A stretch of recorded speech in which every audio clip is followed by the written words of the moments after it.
Alright, so what's up you guys? Welcome back to my channel. And yes, for today, I think alam niyo na kung ano yung video na to. Nabasa niyo naman na siguro yung title. Yes, this is How to Sound Ilonggo Part 2. Can't get enough. Kung hindi niyo pa napapanood yung first video, panoorin niyo muna. It's probably right here or right here. Paganda ko ng something. Hello? But yes, I just think na mas better if napanood niyo yung first video para magets niyo agad kung ano yung video na to. Yeah, yes, disclaimer again. Just, you know it, just don't come for me. Okay. Yeah, so just like the first video, tuturuan ko kayo ng 6 Ilonggo words or expressions na pwede nyo i-add sa sentence, sa English na sentence. So you would sound Ilonggo. Why the fuck you lying? Why you always lying? Let's start. So yung first word natin is the word te. So yung word na te, marami siyang uses. Like, it can mean a lot of things depending on how you say it and kung sa anong context mo siya gagamitin. Most of the time, yung word na te is ginagamit as equivalent to so. Okay. Parang, so ano nangyari? Like, te ano natabo? Parang ganun. So, yeah, hopefully... Yeah, so hopefully magets nyo yung mga examples na ibibigay ko. Alright, so let's start. Te, how was your food? Did you like it? Oh, Te, I thought you were going home. Why are you back? Te, I told you, Gidya, it's not... Te, I told you it's not gonna work. You're really not listening to me. I was really mad at him for not showing up, but Te, I didn't know he was so busy. We were on our way to Mushu last night, but yeah, when we got there, it was so full. Te, we went to Kadan instead. Alright, so yun yung 5 words natin using the word te. I hope na-gets nyo yun kahit paano. The next word is one of my personal favorites. And this word is Gunny. Alright, so yung word na Gunny, yung equivalent niya sa Tagalog is like nga. Yung parang, oo nga. Like, oo Gunny. Wow. Hindi nga. Like, ayoko nga. Hindi ko Gunny. Yun, parang ganun siya. Alright, so this time again, I'll give you 5 examples to use the word Gunny in an English sentence. I don't want to eat Gunny. Why do you keep on insisting? You know what? She told me, Gunny, that he followed her on IG, which is super weird. Yeah, Gunny, I didn't expect her to be at that party sa chalet. How many times do I have to tell you I don't like driving by Libertad, Gunny? I forgot what's 60 in Ilonggo. How do you say it again, Gunny? Alright, so yun yung 5 sentences natin using the word Gunny. So sana na-guess nyo yun. And let's move on to the next word, which is yeah.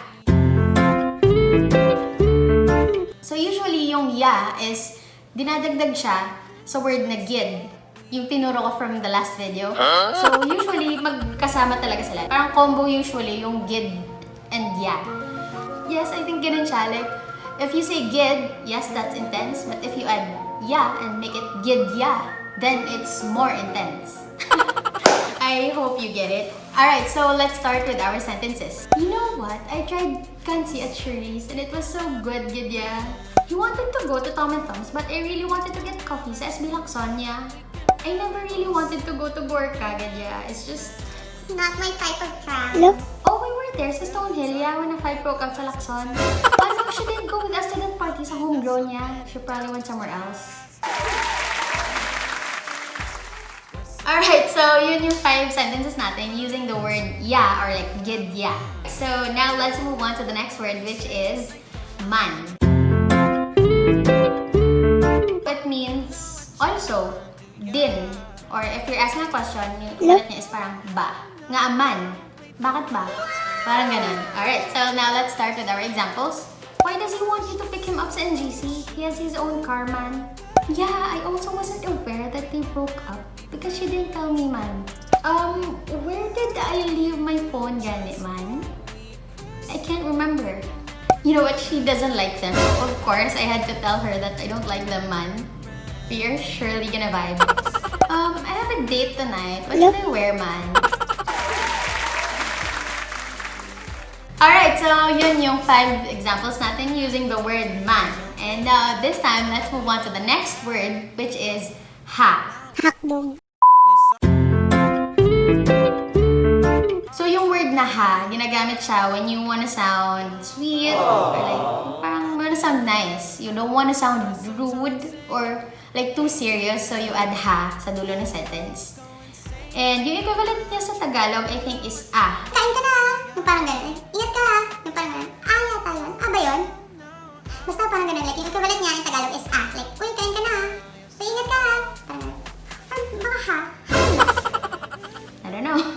Let me know in the comments. Let's start with our examples. Be careful driving home, ha? You know what? We're having this party at my home sa Capitalville, so don't forget to bring your friends, ha? Don't forget to eat dinner, good, ha? Don't you dare tell him I have a crush on him, ha? Text me when you get home, ha? So yun yung 5 examples natin using the word ha. And now this time, let's move on to our last word. And I think this is probably one of the best words in Ilonggo. Like, pag ginagamit mo to, parang may express mo talaga kung ano yung nafe-feel mo.